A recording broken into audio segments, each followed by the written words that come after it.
אנחנו קוראים בתלמוד 10 הספירות, כרך א', חלק א', דף ט"ז, עמוד 16, הסתכלות פנימית. Bonjour, nous lisons l'étude des 10 séphirotes, Histaklut Pnimit, la partie 1. Nous en sommes à l'article 6. ביאור על מה שאמרו Page ז"ל, 5 en hébreu, לכן הוכן עבודה והגיעה על article שכר 6. הנשמות, כי מאן דאכיל דלאו דילי, בהית להסתכולה באפי. ולהבין באפס מה, במקום גבוה זה, C'est au chapitre 1 d'Histaklut Pnimit. Clarification à propos de ce qu'ont dit les sages. Le travail et l'effort ont été préparés pour la récompense des âmes, car celui qui mange ce qui n'est pas à lui a peur de regarder en face. Pour comprendre quelque peu cette place sublime, nous devons approfondir les choses. Nous allons étudier toute la réalité devant nous et sa raison d'être en général. Quelle est la raison pour laquelle le Créateur a créé cette réalité devant nous dans tous les mondes supérieurs et inférieurs? Se pourrait-il qu'il agisse sans raison? En effet, les sages nous ont montré à maintes reprises que tous les mondes n'ont été créés que pour Israël, à condition qu'il y ait observance de la Torah et des mitzvot. Et il nous faut comprendre la question des sages à ce propos. Si l'intention de la création des mondes est de faire plaisir aux créatures, alors pourquoi le Créateur a-t-il créé un monde matériel où il y a tant de souffrances et de problèmes? Sans cela, il aurait pu donner aux âmes autant de plaisir qu'il le voulait. Et pourquoi a-t-il conduit l'âme vers un corps à la fois vil et aussi souillé? Ils ont répondu que celui qui mange ce qui n'est pas à lui a peur de regarder en face, c'est-à-dire qu'en tout cadeau, il y a l'inconvénient de la honte. Et pour épargner à l'âme cet inconvénient, il a donc créé ce monde où il y a la réalité du travail et ils pourront jouir plus tard de leur travail. Ainsi, ils reçoivent un salaire pour leurs efforts et ils évitent le sentiment de honte.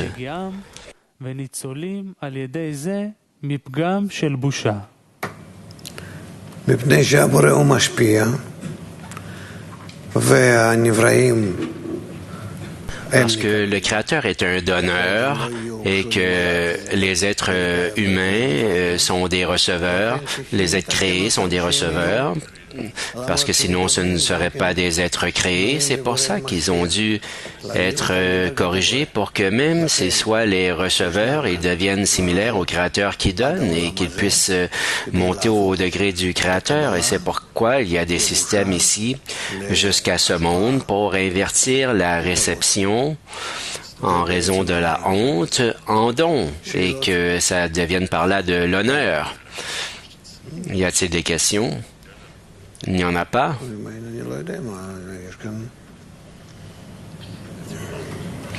Alors, s'il n'y en a pas, je ne sais pas. דמאן דאכיל דלאו דילי בהתעסטרול באפה, זאת אומרת מי שמקבל לחם בזיון מתבייש להסתכל בפנים של הנותן. Celui qui mange ce qui n'est pas à lui a peur de regarder en face, c'est-à-dire que si quelqu'un mange à partir d'un cadeau gratuit, a peur de regarder la face du donneur, en plus de la création de la honte qui existe en elle-même, avec Namprina Dalet, qui est la quatrième phase de la lumière directe, qui amène à la... C'est une cascade de tous les degrés jusqu'à Prina Dalet, mais d'amener la créature au degré du Créateur. Nous devons maintenant créer des choses supplémentaires et une d'entre elles, c'est la honte, et à partir de la honte, tous les mondes se développent afin de couvrir la honte et l'amène au degré de l'honneur. Alors continuons. Quel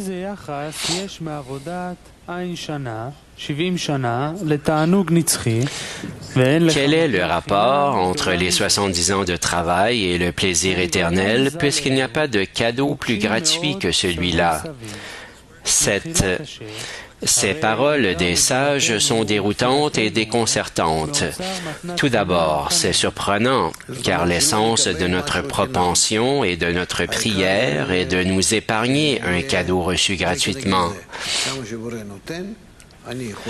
C'est que l'essentiel, ça doit être ceci contre cela. Tant que le Créateur donne, je peux recevoir afin de lui donner. Et entre nous, il y a maintenant l'équivalence, précise Rav. Et les sages disent que le trésor d'un cadeau reçu gratuitement est préparé seulement pour les plus grandes âmes de ce monde. Cette réponse des sages est très déroutante. Ils disent que dans ce cadeau gratuit, il y a un grand manque, c'est-à-dire la honte que ressent celui qui reçoit un cadeau gratuit. C'est-à-dire que le Créateur, exprès, a créé la honte pour que nous puissions faire la différence lorsque nous recevons et lorsque nous recevons afin de donner, précise Rav. Alors, il n'est pas considéré que nous recevons ici et il n'y a pas de honte. יתלו את שכרם, חלף טרחתם ויגיע כפם, ותירוצם תמוה מאוד. Et pour compléter cela, et leur réponse est très bizarre, dit Rav. C'est-à-dire qu'il y a en fait deux mondes en apparence, ce monde et le monde à venir, et que ce monde, le monde à venir, nous ne connaissons pas, et véritablement, et celui dans lequel nous travaillons, où nous gagnons un salaire, un profit afin de recevoir cette récompense et nous faut maintenant nous élever à un degré plus élevé qui s'appelle déjà le monde à venir.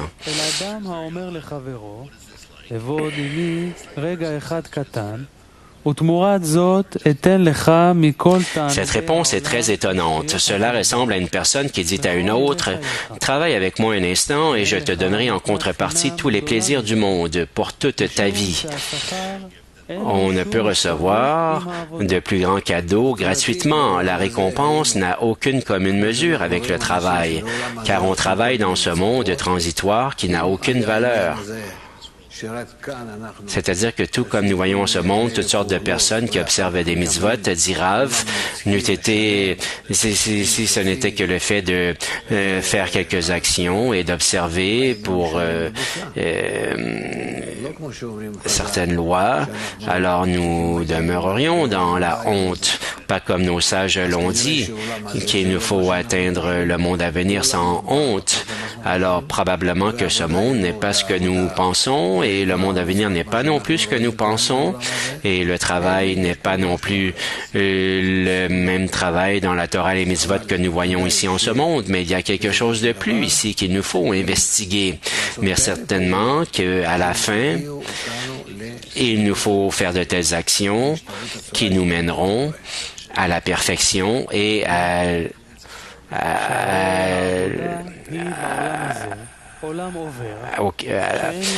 au fait d'être éternel et à la perfection avec le Créateur.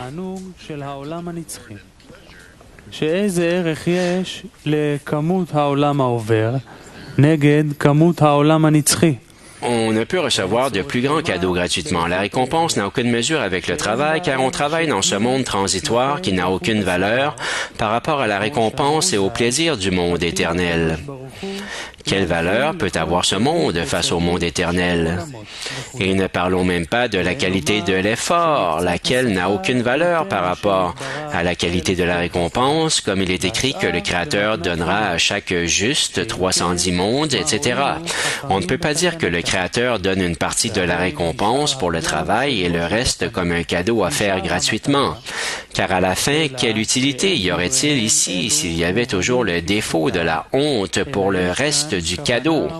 Et il ne faut donc pas prendre ces mots des sages au pied de la lettre, car il existe là une intention profonde. Des questions. En ce monde, ici, y a-t-il un effort? Y a-t-il du travail? Mais que veut-il dire par « en ce monde » ? Mais le monde corporel? Mais dans la matière elle-même, oui. Qu'est-ce que tu appelles le labeur? C'est qu'en ce monde, comme nous le voyons, Il y a le minéral, le végétal, l'animal et les corps de l'homme qui appartient aussi au degré animal et c'est tout. Alors, il n'y a pas d'effort en ce monde? Je ne sais pas ce qu'est l'effort, dit Rav. Je te dis ce qui existe en ce monde. Il y a des corps matériels. Et quoi veux-tu faire avec eux? Les faire travailler? Ils vivent. Mais où commence leur labeur, disons?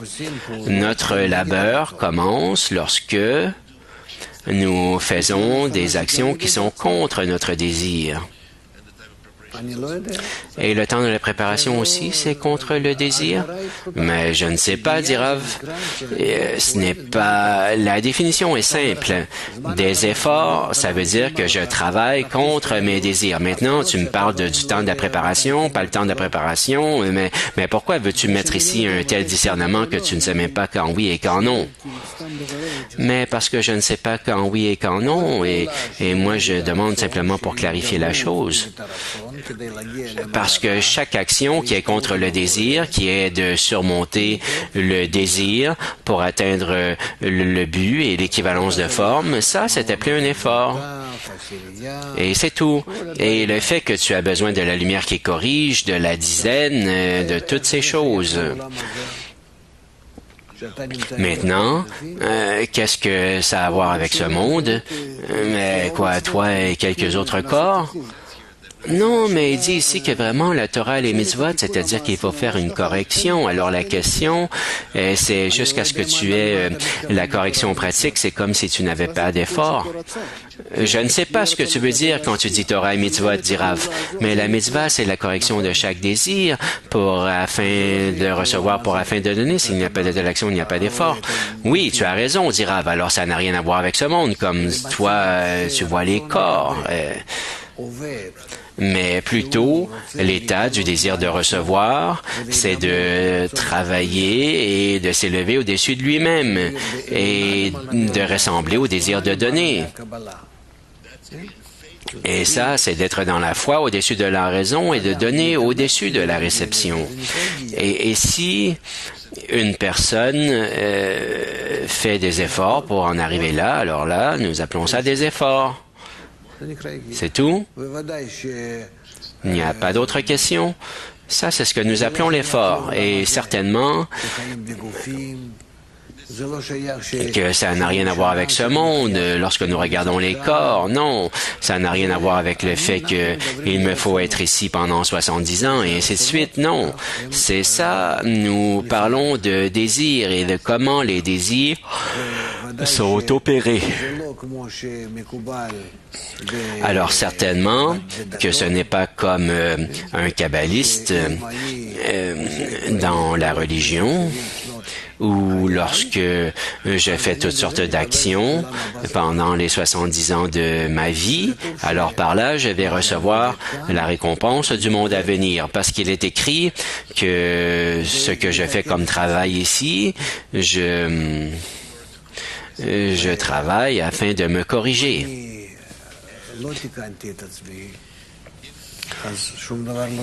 Et si je ne me suis pas corrigé, alors rien n'arrive. Si je me suis corrigé, alors c'est tout. J'ai déjà complété mon travail. Si j'ai fait toutes sortes d'actions, il se pourrait que je me sois constamment que j'ai fait certaines actions, mais je n'ai pas fait d'actions pour en arriver à l'équivalence de forme avec le Créateur. Alors c'est comme si je n'avais rien fait. Et c'est pourquoi le fait que tu travailleras en ce monde et que tu recevras une récompense dans le monde à venir, ce n'est pas simplement, ça n'a pas simplement à voir avec le temps, qu'une personne est ici, qu'elle a fait toutes sortes de choses et qu'elle meurt et qu'elle reçoit le monde à venir. Ça, c'est un mensonge. C'est un mensonge parce que la personne n'a pas changé. Et c'est pourquoi elle pense que là, elle mérite le monde à venir. Mais elle n'est digne de rien, cette personne, parce que tout ça, ça a à voir avec l'équivalence de forme. Et si elle n'a pas égalisé ses formes afin de donner, alors cette personne n'a pas le monde à venir. Le monde à venir, c'est le monde du don, un état de don. C'est comme il est écrit, tu devras voir ton monde dans ta vie, atteindre cette chose ici, peu importe de quel monde physique nous parlons. Il y a des kabbalistes qui, dans le passé, vivaient aussi en ce monde. Pendant qu'ils vivaient en ce monde et avec dans leur corps, ils ont néanmoins atteint Atzilut. Ça ne dépend pas du corps corporel du tout. Ce monde, et il est considéré que nous opérons avec le désir de recevoir afin de recevoir, et le monde à venir est le monde du don. Et ce monde est appelé le monde de Malchut, et le monde à venir est appelé le monde de Bina. Ce monde est date, la raison, et le monde à venir est appelé la foi au-dessus de la raison. Alors, ce n'est pas une question de temps, mais de recevoir ou de donner. Et dans quel état est-ce qu'une personne se trouve réellement? Est-ce que c'est clair, tout ça? Pourquoi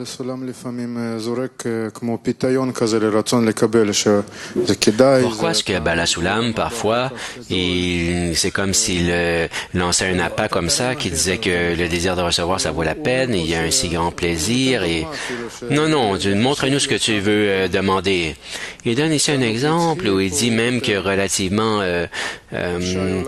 au plaisir éternel dont il parle ici, il y a 310 mondes, et pourquoi est-ce que il faudrait travailler au-dessus de la raison? Mais oui, il faut, parce que ça te dérange parce que tu ne comprends rien à ce propos, dit Rav. Mais au contraire, c'est que il est très précis, le Bala Sulam, et suivant un certain point qu'il donne, et pour que tu puisses te vérifier, pour être sûr que tu ne commets pas d'erreur. Et c'est parce que tu ne connais pas ces concepts qu'ils te confondent. Mais moi, non, ce n'est pas le cas. Avec moi, c'est comme si peut-être qu'il doutait, mais il a ajouté maintenant quelques points. Maintenant, je suis certain que je comprends correctement. Mais parce que oui, de mon état inférieur à moi, il me semble que ça vaut la peine pour toi de, je sais pas, de te laver les mains 70 fois par jour et tes pieds, et c'est comme si c'était contre le désir de recevoir, que ça en valait la peine, et que là, maintenant, tu le veux naturellement y arriver.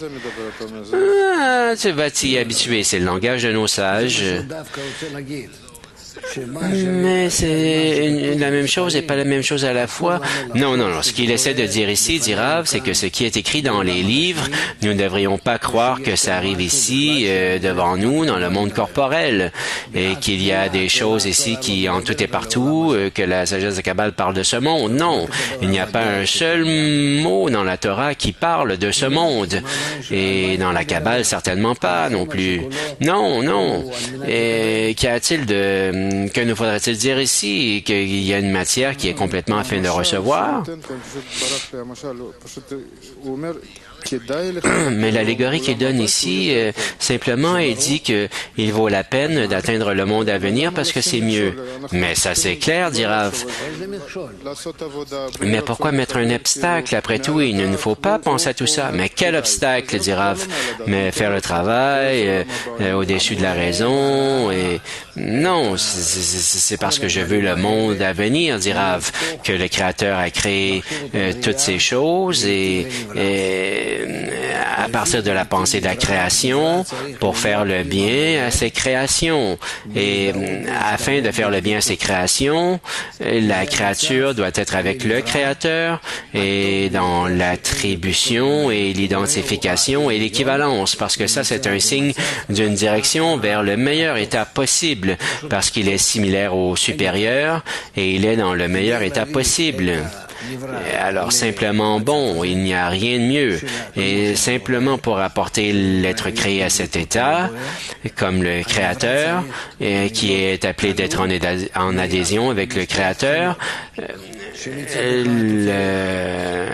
la créature doit avoir deux discernements. C'est que d'une part, elle a besoin d'être afin de recevoir dans la qualité de la réception et d'autre part, elle doit être dans la qualité du don parce que c'est un être créé, ce n'est pas le créateur. Elle ne peut exister que dans une seule qualité parce que dans une seule qualité, la créature n'a pas de sensation. Toutes nos sensations sont construites sur une chose et son opposé. C'est l'avantage de la lumière sur les lumières. Alors, on ne peut en arriver à un état de satiété simplement si nous sommes affamés. Alors, la créature, à la fin, doit comprendre à la fois la forme opposée du Créateur et la forme similaire au Créateur. Et là, si la forme similaire au Créateur va régner sur la forme qui est opposée au Créateur, alors elle sera dans la perfection et similaire au Créateur. Et ça, c'est appelé dans la foi au-dessus de la raison et dans le don au-dessus de la réception et ça c'est appelé de donner afin de recevoir et ainsi de suite. Mais si la forme finale doit être telle, alors il nous faut maintenant apporter la créature à travers toutes sortes, la faire passer à travers toutes sortes de situations jusqu'à cet état.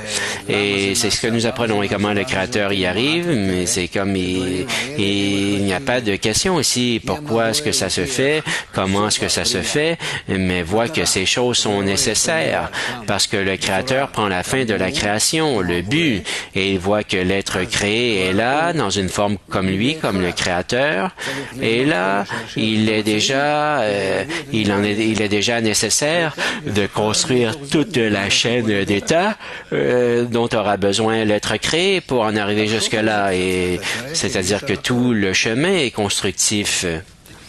Alors, pense-y un peu et tu verras que ce n'est pas possible d'y arriver d'une autre façon. D'accord. Maintenant, je ne sais pas si il y a une question que j'aimerais vraiment connaître et j'espère l'obtenir. Et lorsque la leçon est terminée, j'aimerais me retrouver dans ce même état, mais il y a quelque chose qui ne m'a pas laissé creuser tout ça. Ces choses ne sont pas encore en toi comme vivantes et tu ne ressens pas encore tes discernements. Mais dans la leçon, c'est intéressant pour moi d'une certaine façon. Oui, mais plus tard, ça ne demeure pas parce que tu ne le vis pas encore. Mais comment est-ce que je devrais continuer aussi, petit rat? Mais ça viendra avec le temps, dit Rav. Ces choses doivent se mettre en place dans ton désir de recevoir et c'est comme ça avec toute la sagesse de la Kabbale et en général avec toutes les sciences. Et aussi, si tu apprends une certaine science jusqu'à ce que ça se mette en place en toi et que tu la reconnaisses et que tu la ressentes et tant que tu ne puisses construire des modèles dans ton cœur et ton esprit pour cette science, tu n'y arriveras pas. Mais toi, tu dis qu'il ne faut pas être dans cela toute la journée, de penser à ces choses et il faut être en cela toujours davantage et là, ça le développe une personne davantage. Mais après la leçon, l'intérêt pour la chose, tout d'un coup, on dirait que ça disparaît et je ne peux plus y penser parce que ça n'a plus comme d'importance, d'où avoir un tel désir. Mais ça viendra, dit Rav. Ce qui demeure, demeure. Ce qui ne demeure pas, ne le demeure pas. Peu importe.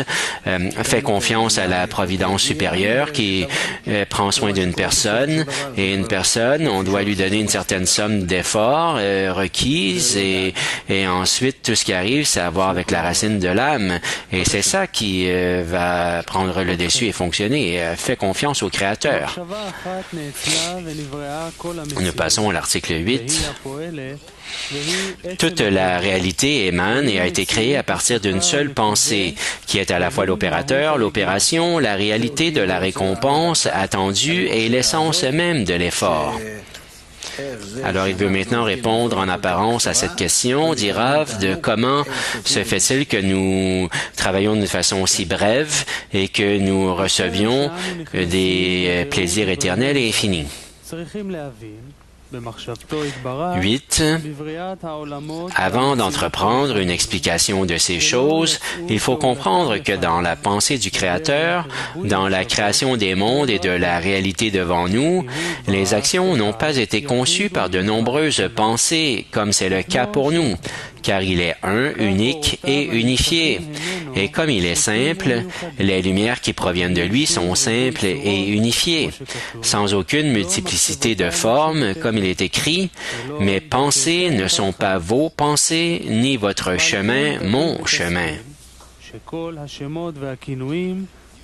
Vous devez donc comprendre et savoir que tous les noms et appellations, ainsi que tous les mondes supérieurs et inférieurs, sont tous une seule lumière simple, unique et unifiée.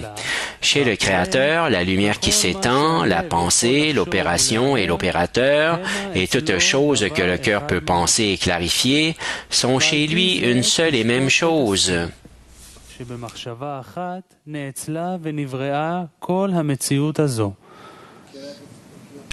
Vous pouvez donc juger et comprendre que toute cette réalité, supérieure et inférieure, jusqu'à sa complétude, à la réparation finale, émane et a été créée par une seule pensée.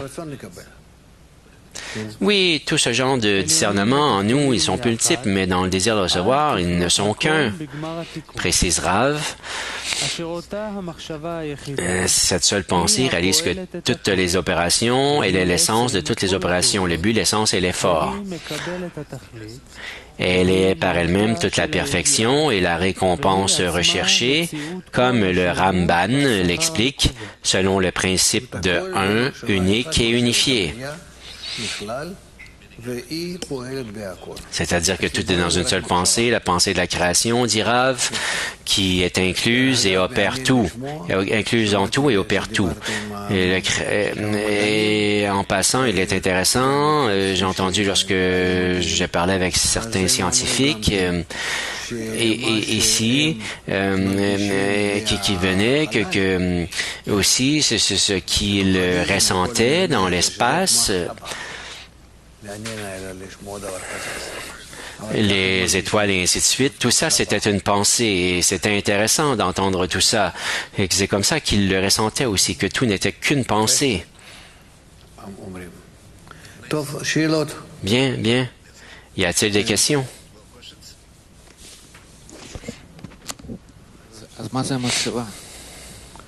Alors, quelle est la pensée? La pensée de la création, mais alors là, nous parlons de quelque chose d'autre, mais la pensée de la création, c'est qu'il y a un plan, une pensée. C'est-à-dire qu'il y a au-dessus de toutes les actions et toutes les actions émergent de cette pensée et viennent déjà et clarifient la matière et les actions en elle, etc. Mais la pensée, c'est la chose supérieure.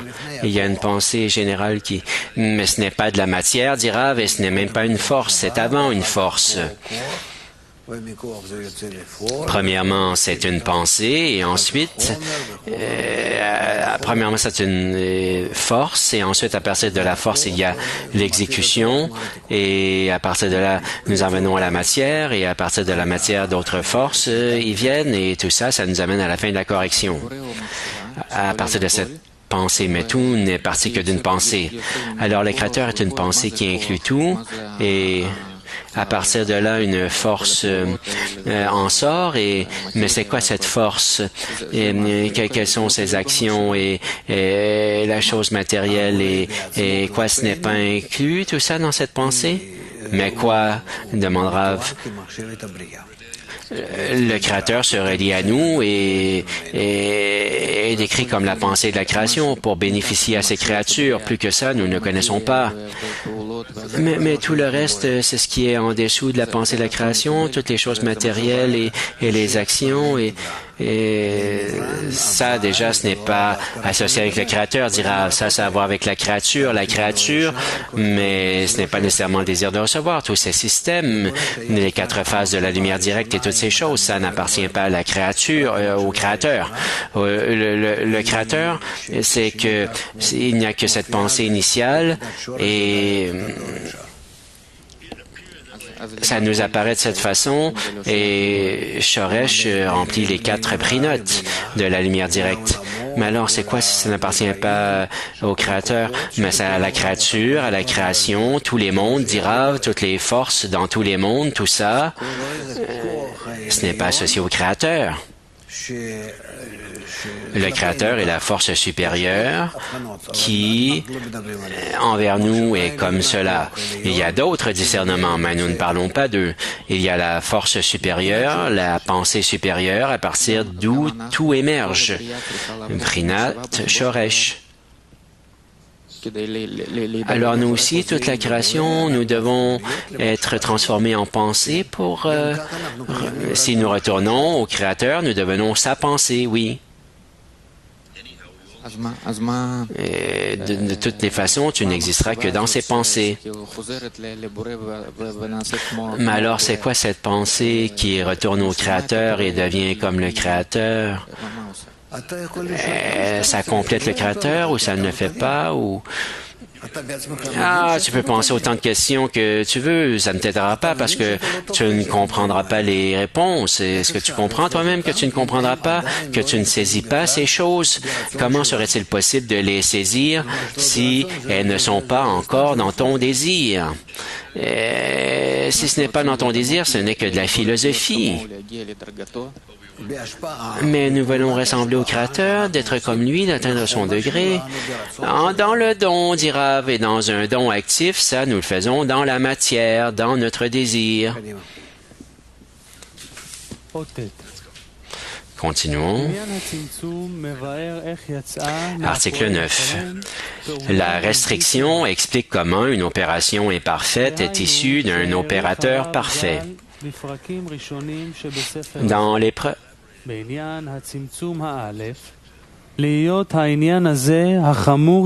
premiers chapitres de ce livre, le Rav, Hari, nous explique longuement que la première restriction est le sujet le plus important et le plus grave, car il est évident que les corruptions et tout ce qui manque, y compris tous les défauts, viennent aussi du Créateur. Comme il est écrit, Yotzer, Or, Uboré, Choshesh.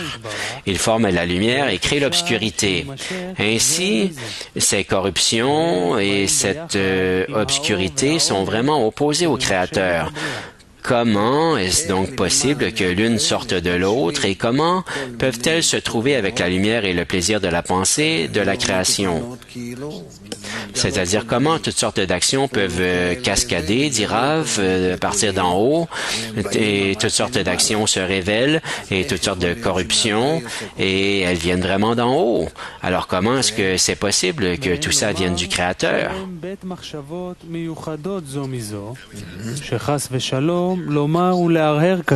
Et nous ne pouvons pas dire qu'il y a deux pensées différentes. Alors comment est-ce possible que tout cela sorte du Créateur et arrive jusqu'à ce monde plein d'ordures, de douleurs et de saleté? Et comment est-ce possible qu'elles s'intègrent ensemble dans une seule pensée?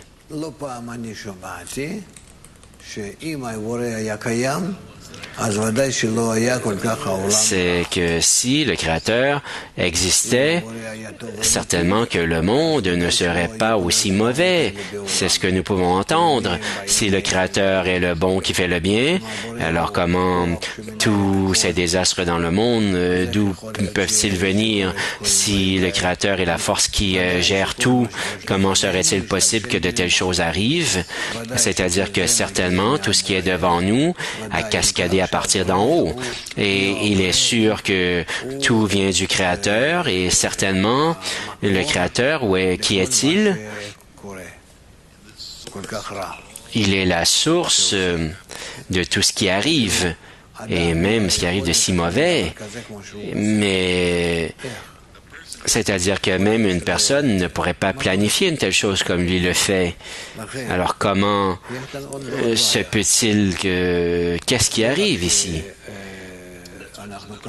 Et c'est pour ça qu'il y a un autre problème ici. Ce n'est pas simplement que nous entendons ici les plaisirs éternels, la récompense, la punition et toutes ces choses. Non, mais plutôt que les choses dans lesquelles nous sommes pris dans ce monde, dans notre vie, ou si nous ne recevons pas pour le Créateur, nous découvrons un monde mauvais et nous existons dans ce monde mauvais et nous-mêmes, nous sommes mauvais. Et tout cela, on ne peut pas l'arranger, on ne peut pas le trier, parce que ce n'est pas saisissable de la bonne façon dans notre esprit. Alors, c'est ce qu'il dit. La question du Tzimtzum clarifie comment, à partir de l'opérateur complet, des opérations imparfaites peuvent en venir. Alors, il nous faut clarifier tout ça. Comme si le Créateur était entier et que... Est-ce que c'est clair? Y a-t-il des questions? Et ce n'est qu'une question. Pour l'instant, il ne clarifie pas tellement. On peut le relire à plusieurs reprises et voir qu'il n'y a pas vraiment une réponse, mais des questions qui sont vraiment essentielles et très signifiantes. Nous passons maintenant au chapitre 2, qui explique la pensée de la création. 10. Maintenant, nous allons expliquer la pensée de la création. Il est certain que toute la fin de l'action commence par une pensée préliminaire. Parce que même pour un homme en ce monde qui a beaucoup de pensées, la fin de l'action commence aussi par sa pensée. Par exemple, s'il construit sa maison, il est évident que sa première pensée était relative à la forme de la maison qu'il veut habiter. Donc, l'homme a beaucoup de pensées et d'actions jusqu'à ce qu'il arrive à cette forme finale. Et cette forme apparaît lorsque l'action est terminée.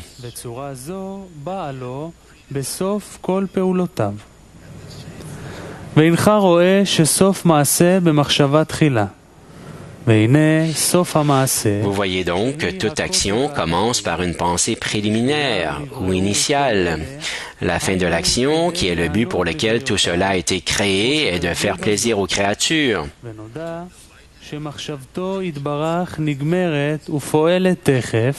Comme c'est écrit dans le Zohar, on sait que la pensée du Créateur se termine, elle agit instantanément, car il n'est pas homme ayant besoin d'agir, mais sa pensée elle-même réalise instantanément toute l'action. Il est donc clair que lorsque le Créateur pense à la création pour faire plaisir à ses créatures, cette lumière se propage de lui instantanément avec la forme, le niveau et toute la mesure des plaisirs inclus dans cette pensée qu'on appelle la pensée de la création. Comprenez bien cela, car les sages ont été brefs là-dessus. Sachez qu'on appelle cette pensée de la création la lumière d'Ensof, l'infini, car pour ce qui est de son essence divine, nous n'avons aucun nom pour le définir.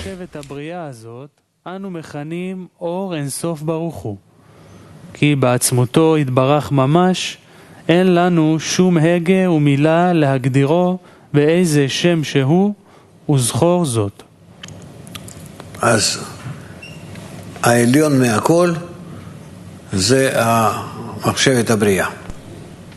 Alors le supérieur de tous est la pensée de la création, dit Rav, à partir d'où tout origine. Et cette pensée de la création, nous l'appelons la lumière d'Ensof,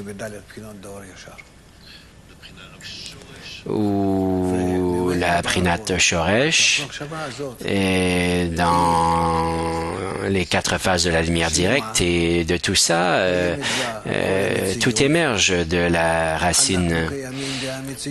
En elle, toute la réalité existe, et nous existons dans cette réalité à partir de la pensée. Et il ne change pas et il ne fait qu'établir pour que ça existe et que tous les êtres créés existent en elle et que tout soit dans leur forme finale et il n'y a pas de changement là. C'est que le Créateur veut bénéficier à ses créatures dans une seule pensée. et d'un seul coup. Et voilà, et c'est fait. Et il n'y a rien de plus.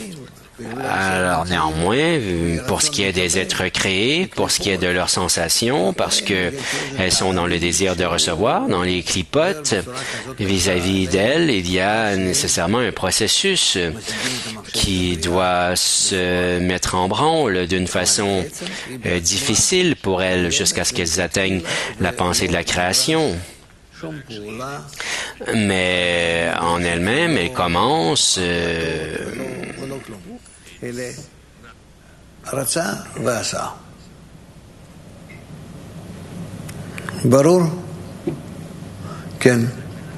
Est-ce que c'est clair?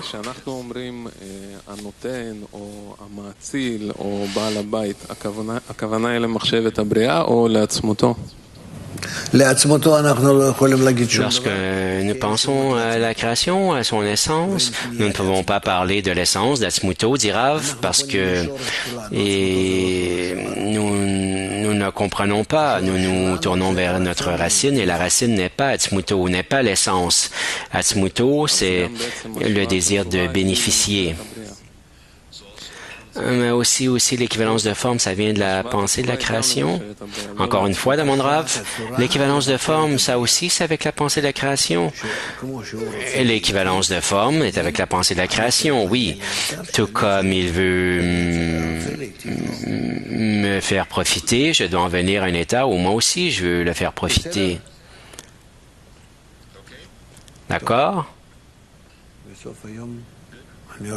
Bien. Ah, c'est la fin de la journée. Je peux voir que... Ah, un peu plus. Article 11. Le désir de donner chez l'émanateur engendre nécessairement le désir de recevoir chez l'être émané, qui est le récipient dans lequel l'être émané reçoit son abondance. C'est ce que dit le Rav, le Hari, qu'au début, la lumière de l'infini remplissait toute la réalité. Comme le Créateur a pensé faire plaisir aux créatures, et comme la lumière se propageait et sortait soi-disant de lui, le désir de recevoir ce plaisir a été immédiatement imprimé dans cette lumière.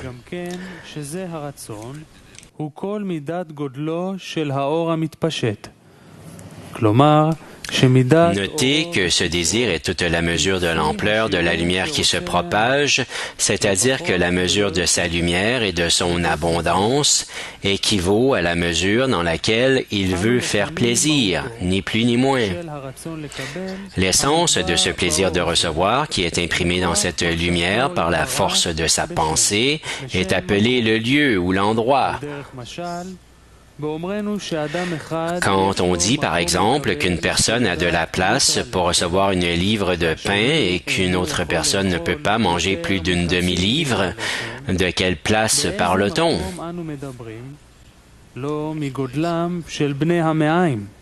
On ne parle pas de la taille des intestins, mais de l'amplitude du désir de manger.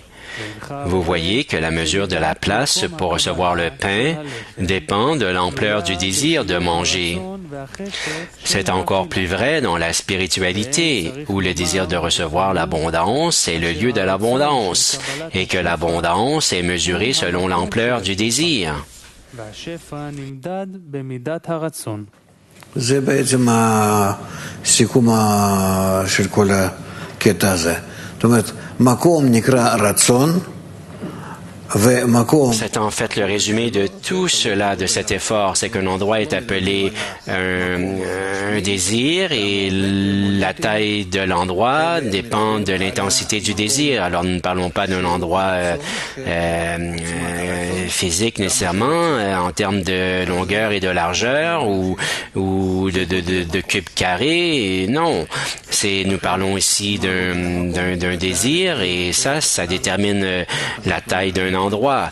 Bina Gimel, Prina Dalet, c'est comme ça que nous définissons le désir, l'endroit. Et il se pourrait qu'une personne ait un endroit vide, disons, parce que dans son estomac, Mais c'est comme s'il ne veut pas, il ne voulait pas manger, et l'endroit lui-même ne dit rien s'il n'a pas un désir. L'endroit, c'est pourquoi dans la spiritualité, l'endroit est une carence, et la taille de cette carence et l'ampleur de cette carence est ce qui définit l'endroit chez la créature. Article 12. Le désir de recevoir inclus dans la pensée de la création est sorti de son essence par le nom d'Ein Sof. 12. Vous pouvez donc comprendre que la lumière d'Ein Sof infinie est sortie de son essence, pour laquelle nous n'avons aucun nom, car elle est définie par le nom de lumière d'Ein Sof. Il en est ainsi du fait du discernement précédent que cette lumière inclut le désir de recevoir de son essence, qui est une nouvelle forme qui n'est pas du tout incluse dans son essence, car de qui pourrait-il recevoir? Cette forme est également toute la grandeur de cette lumière, étudiez bien cela, car on ne peut pas élaborer ici.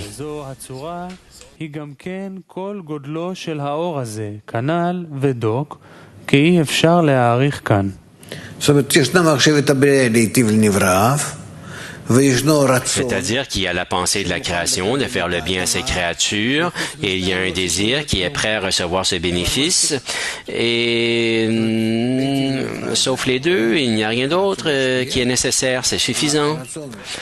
C'est-à-dire de bénéficier à ces êtres créés, c'est un désir de donner, un désir qui a été créé du fait de bénéficier à ces créatures, et les créatures sont le désir de recevoir, et nous avons maintenant la créature et le créateur, et les deux existent, et avec ces deux-là, l'ensemble de la création existe.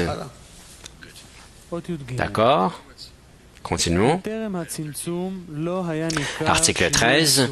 Avant la restriction, la disparité de forme du désir de recevoir n'était pas discernable.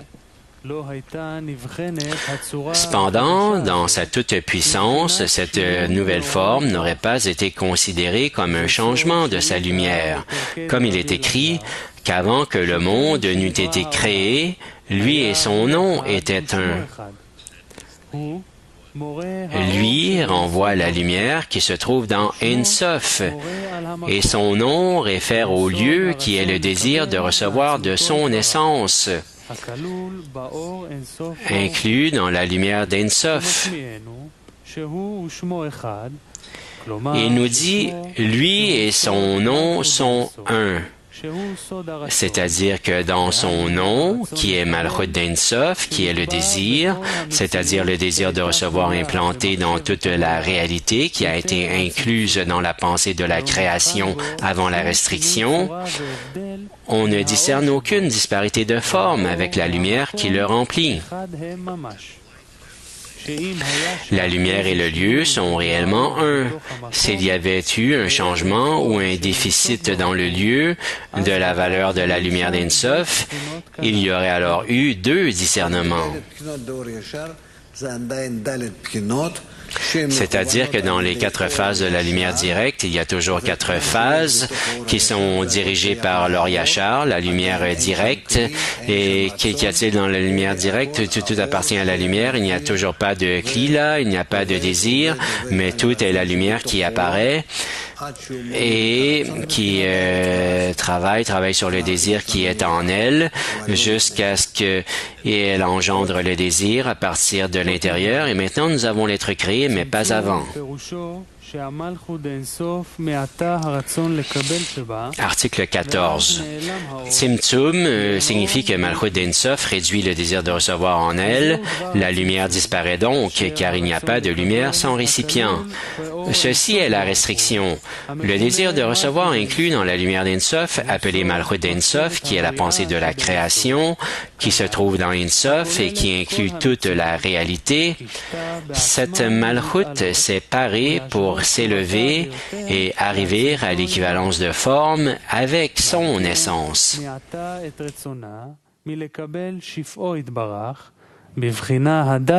C'est pour cette raison qu'elle réduit son désir de recevoir son abondance dans Prinadalet, du désir, avec l'intention que par cela tous les mondes émaneront et seront créés jusqu'à ce monde-ci. De cette façon, le désir de recevoir sera corrigé et reprendra la forme du don, ce qui l'amènera à l'équivalence de forme avec l'émanateur. Voici qu'après avoir réduit son désir de recevoir, la lumière se retire, car nous savons que la lumière dépend du désir, et le désir est l'endroit de la lumière, car il n'y a pas de contrainte dans la spiritualité.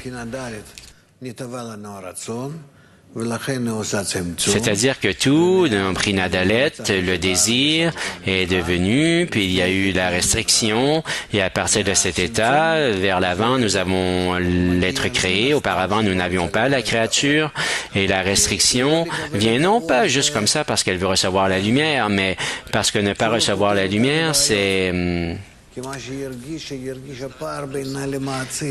ne l'absout pas d'avoir quelques problèmes que ce soit, parce qu'elle ressent c'est entre elle et l'émanateur. Et c'est pour ça que de restreindre son désir de recevoir ne l'aidera pas, mais qu'elle doit en venir à l'équivalence de forme. C'est pourquoi Malchut d'Ein Sof, qui a diminué son désir de recevoir et est passé à travers cette restriction pour faire certaines actions, son action, c'est d'en arriver à l'identification et à l'équivalence avec le Créateur. Et c'est pourquoi, à partir de la restriction vers l'avant, toutes les actions ne se font que jusqu'au dernier moment, c'est-à-dire que la fin d'une action est dans la pensée initiale afin d'atteindre la dveikut. Et c'est ce qu'elle ressent dans Malchut d'Ein Sof complète, qu'elle ne manque pas du désir, ni plus ni moins, sauf celui d'être en adhésion avec le Créateur. C'est-à-dire que d'une part, de recevoir infiniment, elle fait son désir et elle n'exécute pas son désir. C'est-à-dire qu'ici, il nous manque un peu de travail de sa part pour que cette réception devienne afin de donner. D'accord?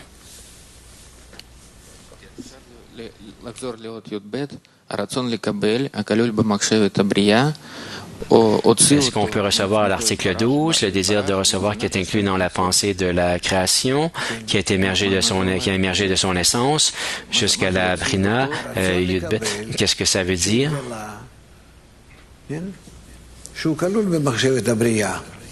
Le désir de recevoir qui est inclus dans la pensée de la création, mais qui se révèle dans Prinadalet, dit Rav, prend cette Prinadalet du concept d'Ein Sof.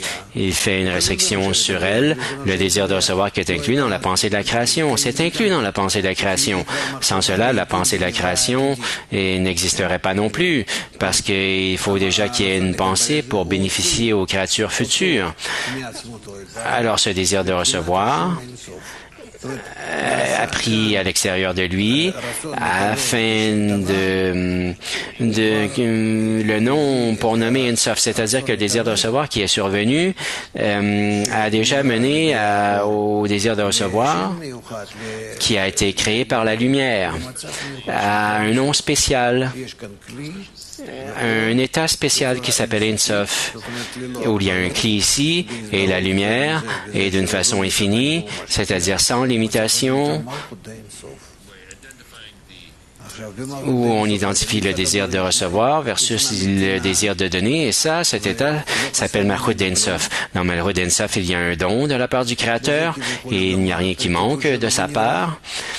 Et en cela, en apparence, il a comme terminé de se soucier de la créature, mais la créature, elle n'est pas d'accord avec cela. Elle fait une restriction et maintenant, elle doit travailler. C'est-à-dire que maintenant, de sa part, elle doit aussi